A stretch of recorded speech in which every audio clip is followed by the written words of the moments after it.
6-Minute English. Learning English. Hello, this is 6-Minute English for Learning English. I'm Sam. And I'm Neil. In March 2020, the World Health Organization, the WHO, declared COVID-19 a pandemic. Now, after 2.5 years in the shadow of COVID, for many people, travel restrictions are ending, and many people around the world are starting their lives again. But not everyone. Whether it's because of lockdowns and not seeing friends, or getting sick, even dying, everyone wants to see an end to the pandemic. But with cases of COVID infections still in the millions, and doctors warning about new variants of the disease, is the pandemic really coming to an end? In this programme, we'll be finding out how pandemics end, and, as usual, we'll be learning some related vocabulary as well. Of course, pandemics are nothing new. Ancient texts are full of stories of plagues which spread death and disease before eventually going away. In the Middle Ages, the Black Death that killed over half of Europe's population lasted for 4 years. It's only with modern vaccines that diseases have been eradicated, completely ended. So, Neil, my question this week is, which disease was eradicated in 1977? Was it A, cholera, B, polio, or C, smallpox? I'm going to say C, smallpox. Okay, I'll reveal the answer at the end of the programme. Of course, the idea that the pandemic might not be ending isn't something people want to hear. Most people are sick of worrying about COVID and can't wait for things to get back to normal. But as Yale University physician Professor Nicholas Christakis explained to BBC World Service programme The Inquiry, it's not just the biological disease that needs to end. Pandemics have a social ending too. Pandemics are not just a biological phenomenon, they're also a social phenomenon, and they end socially.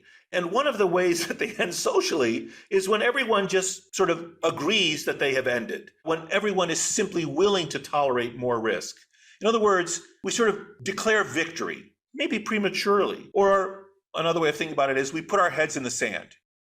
Biologically, COVID still exists in the world, and most of us would rather not catch it. But if you're vaccinated, the risk of getting seriously ill is much lower, so it's reasonable to make plans to resume normal life. When enough people do this, we declare victory, a phrase meaning to announce something to be finished before it actually is, but when it looks good enough. The danger is that we declare victory prematurely, too soon, before it's the best time to do so.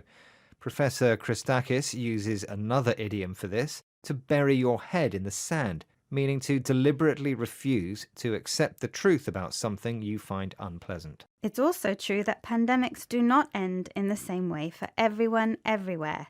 Rich Western countries with the resources to vaccinate their populations are in a better position than most. Professor Dora Varga is an expert on the history of medicine. She compares the COVID pandemic to an ongoing disease for which we have no cure and which has killed millions since its outbreak in the 1980s, HIV/AIDS. Here is Professor Varga speaking with the BBC World Service's The Inquiry.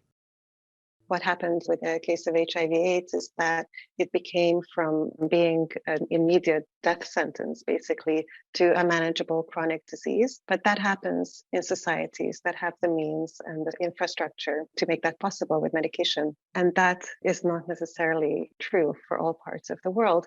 But we don't think about the HIV/AIDS pandemic as an ongoing pandemic.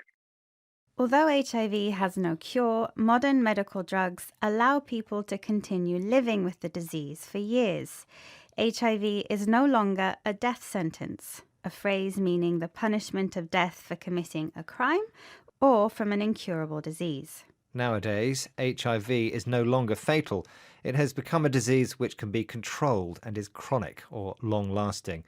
We no longer think of AIDS as a pandemic, but that's not true everywhere, only in countries which can provide the necessary medical drugs and support. Finding the right balance of COVID restrictions for communities of people exhausted by the pandemic isn't easy.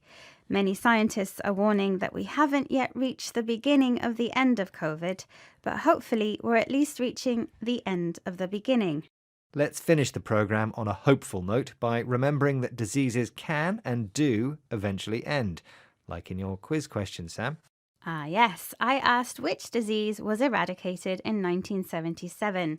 Neil said it was smallpox, which was the correct answer. Well done, Neil. Smallpox no longer occurs naturally, but did you know that samples of smallpox do still exist, frozen in American and Soviet laboratories during the Cold War? As if the thought that the COVID pandemic might never end isn't scary enough. Right, let's recap the vocabulary we've learnt, starting with eradicate, to completely get rid of something such as a disease. If you declare victory, you announce something to be finished before it actually is. The danger in doing this is that you announce it prematurely or too soon. The idiom bury your head in the sand means to refuse to accept or look at a situation you don't like. A death sentence means the punishment of death for committing a crime or from an incurable disease. And finally, a chronic disease is one which lasts for a long time. Even though the pandemic hasn't ended, our programme has, because our 6 minutes are up. Bye for now. Bye. 6 Minute English.